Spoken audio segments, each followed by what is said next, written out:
Hi friends, welcome to my channel trace your divinity. और आज हम जिस टॉपिक को डिस्कस करने वाले हैं वो बहुत ही कॉमन है। आज के टाइम पे हर कोई इंसान या हर जगह आप इस बारे में पढ़ सकते हैं। Low vibe high vibe, low vibration high vibration. अक्सर लोग कहते हैं कि अरे उस इंसान की तो बहुत लो वाइब है, उसकी तो बहुत हाई वाइब है, या everybody is like I want to vibe at higher vibration frequency. तो है क्या ये चीज़, आइए जानते हैं।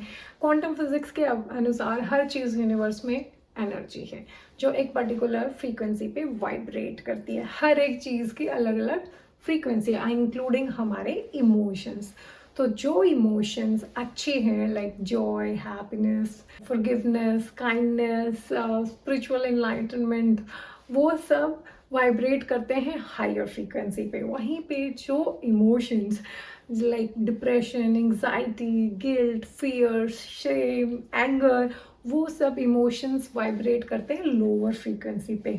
तो जिन चीज़ों की, जिन इमोशंस की वाइब्रेशनल फ्रीक्वेंसी लो है उन्हें लो वाइब कह देते हैं। अगर वो हाई वाइब्रेशनल फ्रीक्वेंसी में होता है तो वो अच्छे इमोशंस में होता है।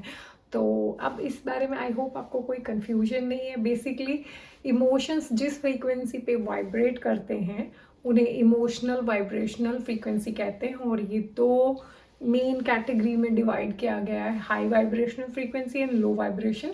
जनरली हाई वाइब या लो वाइब कहते हैं। तो अच्छे इमोशंस जहाँ पे आप बहुत खुश हैं, करुणा का भाव है, बहुत हैप्पी है, पॉजिटिव है, अपलिफ्टिंग है, उसे हाई वाइब्रेशनल कहते हैं। और वो इमोशंस जिनमें आप गुस्सा हैं, एंग्जाइटी में हैं, डिप्रेशन में हैं, या आप लस्ट में हैं, ग्रीड में हैं, गिल्ट में हैं, शेम में हैं, तो वो लो वाइब्रेशन फ्रीक्वेंसी में आप हैं। हर इंसान लाइफ में हाई वाइब्रेशन और लो वाइब्रेशन फ्रीक्वेंसीज के बीच में झूलता रहता है, क्योंकि इस प्रकृति में हर टाइम कुछ ना कुछ तो घट ही रहा होता है। इसीलिए हमारा क्या काम है कि हमें कॉन्शियसली, जब पता है कि लो वाइब्रेशनल फ्रीक्वेंसी के कौन कौन से इमोशंस हैं, तो देखना है कि हम कौन से इमोशन में हैं और हमें अपने आप को उससे बाहर निकाल के हाई वाइब्रेशनल इमोशंस को फील करने के लिए प्रैक्टिसेस करनी है। हाई वाइब्रेशनल स्टेट में जाना है ताकि हम अच्छी mental, physical, spiritual health attain कर सकें, लाइफ में जो भी मैनिफेस्ट करना है वो कर सकें। और या दैट्स इट। हर चीज़ आ गई उसमें कि आपको मेंटली भी आप खुश हो, अच्छी रिलेशनशिप है, प्यार है, मटेरियली भी आपके पास पैसा है, जॉब है, जो भी आपके ड्रीम्स हैं, स्पिरिचुअली भी आप ग्रोथ कर रहे हैं। तो हर किसी को हाई वाइब्रेशन में रहना चाहिए। तो इसे समझने के लिए कि अभी आप कहाँ पर हैं, तो देखते हैं इस चार्ट में कि कौन से इमोशन की क्या फ्रीक्वेंसी है। और जब आप हाई वाइब्रेशन फ्रीक्वेंसी में रहते हैं तो आपके थॉट्स इंस्टेंटली मैनिफेस्ट होते हैं हाई वाइब्रेशन में। तो हर किसी इंसान को कोशिश करनी चाहिए हाई वाइब्रेशन में जाने के लिए। और ऐसा कुछ नहीं है कि अगर अभी आप एक लो वाइब्रेशनल इमोशन के थ्रू जा रहे हैं, कुछ ऐसा हुआ जिसकी वजह से आप सैड हैं या गुस्सा है या कुछ है, क्योंकि वो डिपेंड करता है कि आप कितनी देर उस इमोशन में रहते हैं, वो आपकी फ्रीक्वेंसी बनती है। क्योंकि एक तो परमानेंट फ्रीक्वेंसी है और एक होती है जो टेम्परेरी होती है, कि अभी कुछ देर के लिए आपने वो इमोशन फील किया, सो डरिए नहीं, आपको लगता हो ये तो फील ही नहीं करना है। हमें हर इमोशन फील करना है, चाहे वो लो वाइब हो या हाई, बस उसमें स्टक नहीं रहना है। हमारी कोशिश है कि हमारी हाई वाइब्रेशन हमेशा मेंटेन रहे। इसीलिए योगी एक बार कुंडलिनी शक्ति जागृत करके एनलाइटनमेंट प्राप्त करने के बाद साधना करने नहीं छोड़ते, क्योंकि ये प्रकृति ड्युअलिटी हर टाइम कुछ ना कुछ हो रहा होता है, आपकी वाइब्रेशन चेंज होगी ही होगी। बस आप कोशिश कर सकते हैं उसको, अपनी हाई वाइब्रेशन को मेंटेन करने के लिए अलग अलग प्रैक्टिसेस करके अपने माइंड सेट को अच्छा रखें।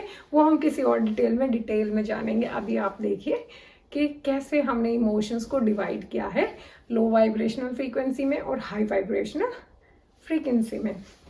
सबसे पहले जो इमोशन है या जिसको हमने सबसे लो वाइब्रेशनल फ्रीक्वेंसी असाइन की है वो है डेथ। क्योंकि वहाँ पे क्या है, कांस्टेंट है, वहाँ पे एनर्जी चेंज नहीं हो रही है। उसके बाद आता है शेम, फिर गिल्ट, फिर apathy, grief, fear, desire, anger, pride, courage, neutrality, willingness, acceptance, reason, love, joy, peace, enlightenment, appreciation, gratitude and God consciousness। आप खुद देख सकते हैं इस चार्ट से कि कैसे हम मोस्ट ऑफ टाइम आजकल युग के टाइम पे मीडिया में जो इन्फॉर्मेशन है या रिलीजियसली कैसे सोसाइटी को गिल्ट और शेम में रखा जाता है, उन्हें बोला जाता है ये सिन है, ये गलत है, ये अच्छा है। तो मोस्ट ऑफ टाइम इंसान लो वाइब्रेशन में ही रहता है, जिसकी वजह से बहुत कुछ कम लोग ही हैं जिनके पास वर्ल्ड की वेल्थ का 99% हिस्सा है या बहुत ज़्यादा है, और बाकी बचे हुए लोगों के पास बहुत कम है, क्योंकि वो मीडिया को, इंफॉर्मेशन को कंट्रोल कर रहे हैं और आपको कभी वॉर की इंफॉर्मेशन, कभी महंगाई की इंफॉर्मेशन, कभी ले ऑफ की इंफॉर्मेशन, कुछ ना कुछ नेगेटिव हर टाइम मीडिया में डराया जाता है, कोरोना के थ्रू या किसी भी थ्रू। तो आप उस चीज़ पे भी ध्यान रखें कि आपको फियर में नहीं रहना है। अगर आप most of time low vibration में ही रहेंगे तो कैसे आप अच्छी लाइफ जी पाएंगे, कैसे अपने थॉट्स को मैनिफेस्ट करेंगे। और ऐसे ही रिलीजियस बॉडीज, अलग अलग तरह के रिलीजन में भी लोगों को कंट्रोल किया जाता है गिल्ट और शेम पे, उन्हें बता के कि ये गलत किया गया। उन्होंने भगवान को भी इंसानों जैसा समझा हुआ, लोगों को डराते हैं उन चीज़ों को वो यूज़ करके कि अरे ये करोगे तुम नरक में जाओगे, ये करोगे स्वर्ग में जाओगे। सो बी वेरी माइंडफुल। आपको हायर वाइब्रेशन इमोशन में रहना है। खुशी, जो चीज़ आपको खुशी दे वो करनी है। Love, Joy and spiritual enlightenment सबसे बेस्ट हाई वाइब्रेशन फ्रीक्वेंसी है। जब आप गॉड कॉन्शियसनेस से कनेक्टेड रहते हैं तो आप हर चीज़ तुरंत मैनिफेस्ट कर लेते हैं।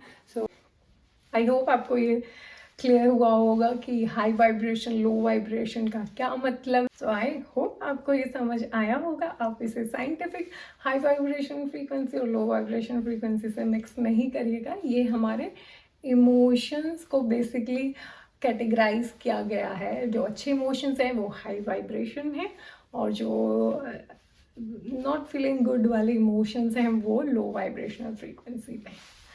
अपना ध्यान रखिएगा। आपको ये वीडियो अच्छी लगी हो तो आप ये अपने दोस्तों के साथ या जिन भी लोगों को इन टर्म्स में कंफ्यूजन है या इंटरेस्ट है जानने में, उनके साथ शेयर कीजिएगा। Thank you so much for your love and support.